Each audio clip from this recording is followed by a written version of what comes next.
À présent, ce deadline, la fin du mois de mai. À cette date, 81 000 enseignants entreront en possession de leur bonification d'échelon et indemnités dues.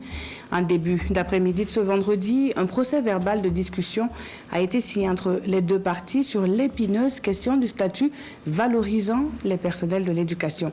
L'engagement pris par le gouvernement concernant le paiement des indemnités ne met pas pour autant fin au mot d'ordre de grève de la coordination nationale des syndicats de l'éducation. Il prouve néanmoins que le dialogue n'est pas rompu. Les détails avec Adama Guiti et Oumar Zombré. C'est un pas de franchi dans le dialogue entre le ministère de l'Éducation nationale et la coordination nationale des syndicats de l'éducation, CNCE. En signant ce procès verbal de discussion sur le projet de statut valorisant les personnels de l'éducation, les deux parties reprennent ainsi les discussions en vue de trouver une issue favorable à la crise qui mine ce secteur.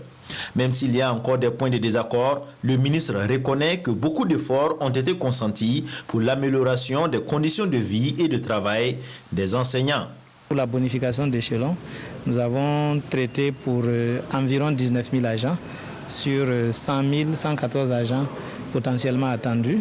Donc il reste autour de 81 000 agents. Pour les indemnités spécifiques, sur 74 000 agents, 46 000 ont bénéficié. Il reste environ 38 à 39% des agents.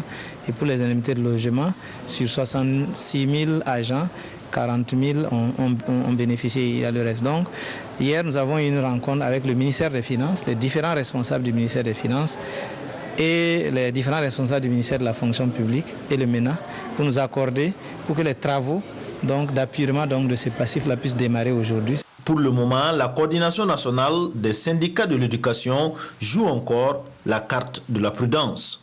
C'est juste les préalables qui ont été émis par la CNCE, qui ont été validés. Nous avons discuté autour de ces préalables et nous sommes tombés d'accord sur le contenu de ces préalables et c'est ce qui nous permet d'aller à la rédaction du statut valorisant. Mais ce n'est pas, de mon point de vue, une étape suffisante pour pouvoir statuer sur l'ensemble des points. Mais la coordination va-t-elle lever son mot d'ordre de grève? Nos canaux habituels seront utilisés pour informer nos bases.